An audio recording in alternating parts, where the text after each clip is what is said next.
Okay, I thought I'd do a quick tutorial stroke review video.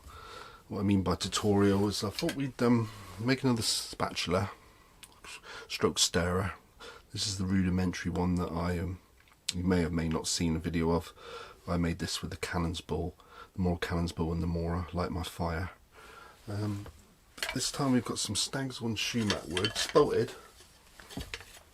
This is some of the stuff that I've made before. This is more ornamental. I'm not sure how strong this would be there on this one, but as you can see, depending on which way you come at the grain, this is a much stronger spatula. These two I used in my kitchen for ages, and even though they're quite small and it's a very lightweight wood, I was surprised at how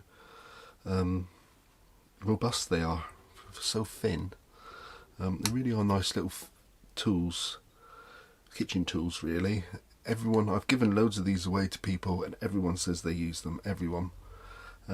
So for you to learn, the great thing about them, they're a lot easier to make than a spoon because you can make them straight. These have got a tiny little bit of, well, there's no lift, they're straight pretty much, so that's easy in itself. That makes the job easier. There's no crook spoon, which is obviously another difficult tool to use and sharpen. And there's lots of different ways that you can go about making them beautiful and useful. And a great thing if you are skint this Christmas, or you can't, it's a nice personal gift to give to people, which really only costs you a bit of wood and some of your time. Here's another couple bits in Stag's One sumac. See, very straight, rudimentary, but what you can do, what I've done with these, I've sandpapered the shape and then I've knife finished them. It makes them nice. They do look better if you look on these. This sort of wood. Yeah, where is it? Can you see the scratches there? All along there, the sandpaper. Really difficult to get out. Whereas with a decent sharp knife, you can knife finish it. It's a wood that does lend itself to be knife finished, but you do usually need to do a bit of shaping with sandpaper. Anyway, a couple more designs here. This is spouted hawthorn. It's particularly nice, very heavy, sturdy wood. These would last for years. Same sort of thing, knife finish, but I sandpapered the shape and the blades are sandpapered, but just finished most of it off with the with knife finishing. It's very difficult to get the corners right with a knife. I spent ages doing it. Here's a couple. I tend to make split the wood and make one from either side, so they end up with a pair. This is a pair of spouted apple. Yeah, very nice. That's a nice solid wood. These were really, really robust. Whereas this Stag's One sumac is a very lightweight wood, and it's incredibly lightweight, and you wouldn't think it would be strong enough to cope with kitchen stuff, but like I said, I used these for years in the kitchen and here they are, still going. So anyway, so we're going to use our belt axe like normal, but I thought it'd be nice sort of to do something different as a review really. I've just sharpened this. We're going to do all the knife carving with this Ronin 2, Spyderco Ronin 2. Just to give you an idea of the sharpness. Well, I'm always going to do a Rizzler paper test. That gives you a good perspective on how sharp things are. It looks like that's over it. Okay, so I'm going to do our sharpening with our Ronin, carving with our Ronin 2. Just sharpen this. Again, this is almost the same grind as the axe. It's one-sided again. This is the big bevel side. Let's see if I can show you it.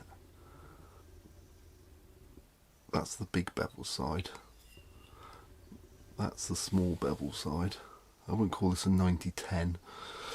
I don't know, an 80-20 or something like that. It's a bit, but it goes into a hollow ground, but the tip goes away to a flat ground, obviously, because this is a combat knife or self-defense knife, whatever. You needed more strength in the tip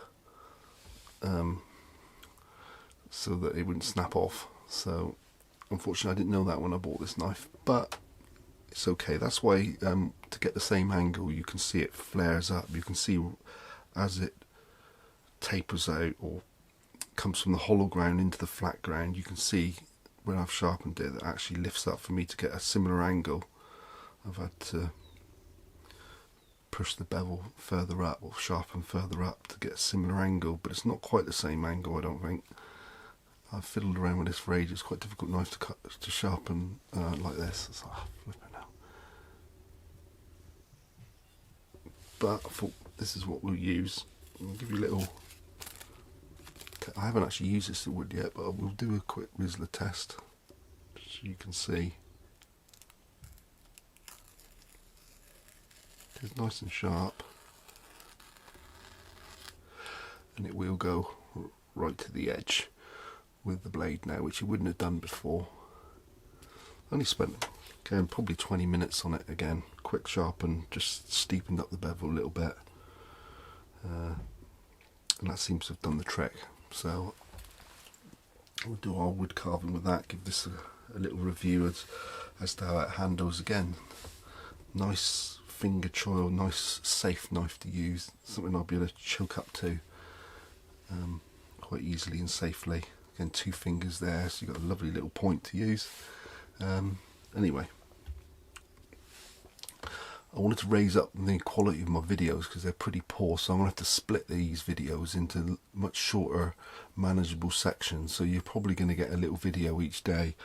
Probably like this will be one video, and then part 2 will be the axe work, part 3 will be probably carving, and then part 4 finishing, etc, etc. So I'm going to have to do it like that because my internet connection is too slow, and for any decent HD quality video it just takes forever. So, and the videos keep stalling, so it's a pain in the ass. Whereas if you put shorter, smaller videos on, they seem to upload okay.